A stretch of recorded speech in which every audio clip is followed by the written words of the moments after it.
ನಾನು ತ್ರಿವೇಣಿ ಗೌಡ. ಅಪ್ಪು ದಾರಿ ನಮ್ಮ ಗುರಿ ಅಂತ ಹೇಳಿ ನಾವು 1 ವರ್ಷಗಳಿಂದ ಪ್ರತಿ ತಿಂಗಳು ಒಂದು ಭಾನುವಾರದಲ್ಲಿ 500ಕ್ಕೂ ಹೆಚ್ಚು ಗಿಡಗಳನ್ನ ಈ ಜಾಗದಲ್ಲಿ ನಾವು ಕೊಟ್ಕೊಂಡು ಬರ್ತಾ ಇದ್ದೀವಿ. ನಮ್ಮ ಉದ್ದೇಶ ಬಂದು ಅಪ್ಪು ಅವರು ಮಾಡಿರೋಂಥ ಕೆಲಸಗಳಲ್ಲಿ ನಾವು ಒಂದು ನಾರಿಸ್ಕೊಂಡು ನಾವು ಅವ್ರ ದಾರಿನಲ್ಲಿ ನಡಿಬೇಕು ಅನ್ನೋ ಪ್ರಯತ್ನ ಮಾಡಬೇಕು ಅಂತ ಹೇಳಿ ನಾವು ಈ ಗಿಡಗಳನ್ನ ಕೊಟ್ಕೊಂಡು ಬರ್ತಾ ಇದ್ದೀವಿ. ಹಾಗೆ ಇವತ್ತು ನಾವು 800ಕ್ಕೂ ಹೆಚ್ಚು ಗಿಡಗಳನ್ನ ಇಲ್ಲಿ ತರಿಸಿದ್ದೀವಿ.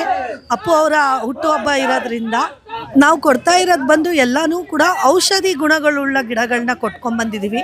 ಈ ಕ್ಯಾನ್ಸರಿಗಾಗಿರ್ಬೋದು, ಮತ್ತು ಕಿಡ್ನಿ ಸ್ಟೋನ್ ಆಗಿರ್ಬೋದು, ಮತ್ತು ಡಯಾಬಿಟಿಕ್ ಪೇಷಂಟ್ಸಿಗಾಗಿರ್ಬೋದು, ಈ ಥರ ಆಯುರ್ವೇದಿಕ್ ಸಸಿಗಳು ಯಾವುದ್ಯಾವುದಿದೆ ಅದನ್ನು ಕೊಟ್ಕೊಂಡು ಬಂದಿದ್ದೀವಿ.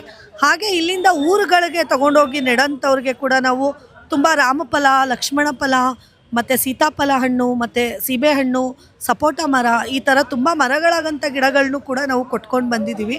ನಮ್ಮ ಉದ್ದೇಶ ಪರಿಸರನ ನಾವು ಅಪ್ಪು ಅವರ ಒಂದು ಹೆಸರಲ್ಲಿ ಉಳಿಸೋಣ ಅಂತ ಹೇಳಿ.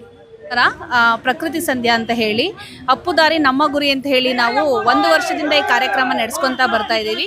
ಪ್ರತಿ ತಿಂಗಳು 500ಕ್ಕೂ ಹೆಚ್ಚು ಗಿಡಗಳನ್ನ ನಾವು ಕೊಡ್ತಾ ಇದ್ವಿ. ಅದರಲ್ಲೂ ನಾವು ಔಷಧಿ ಗುಣವುಳ್ಳ ಗಿಡಗಳನ್ನೇ ಕೊಡ್ತಾ ಬಂದಿದ್ದೀವಿ. ಇವತ್ತು ಪುನೀತ್ ರಾಜ್ಕುಮಾರ್ 51ನೇ ಹುಟ್ಟುಹಬ್ಬ ಆಗಿರೋದ್ರಿಂದ ಇವತ್ತು ನಾವು 800ಕ್ಕೂ ಹೆಚ್ಚು ಗಿಡಗಳನ್ನ ಕೊಡಬೇಕು ಅಂತ ಹೇಳಿ ಬೆಳಗಿಂದ ಗಿಡಗಳನ್ನ ಕೊಡ್ತಾ ಬರ್ತಾ ಇದ್ದೀವಿ. ಎಲ್ರಿಗೂ ನಮಸ್ಕಾರ. ನನ್ನ ಹೆಸರು ಅಂಜನಾ ಅಂತ. ಪ್ರಕೃತಿ ಚಾರಿಟಬಲ್ ಟ್ರಸ್ಟ್ ಅವರ ವತಿಯಿಂದ ಇಲ್ಲಿ ಗಿಡಗಳನ್ನ ಕೊಡ್ತಾ ಇದ್ದಾರೆ. 1 ವರ್ಷದಿಂದ ಕೊಡ್ತಾ ಇದ್ದಾರೆ ಔಷಧೀಯ ಗುಣಗಳನ್ನ ಇರುವಂಥ ಗಿಡಗಳನ್ನ. ಸೊ ಅವರ ಜೊತೆಗೆ ನಾವು ನಿಂತ್ಕೊಂಡು ಈ ಒಂದು ಸಮಾಜ ಸೇವೆ ಮಾಡ್ತಾ ಇದ್ದೀವಿ. ಅಪ್ಪು ಅವ್ರ ಹೆಸರಿನಲ್ಲಿ ಈ ಗಿಡಗಳನ್ನ ಕೊಡ್ತಾ ಇದ್ದೀವಿ.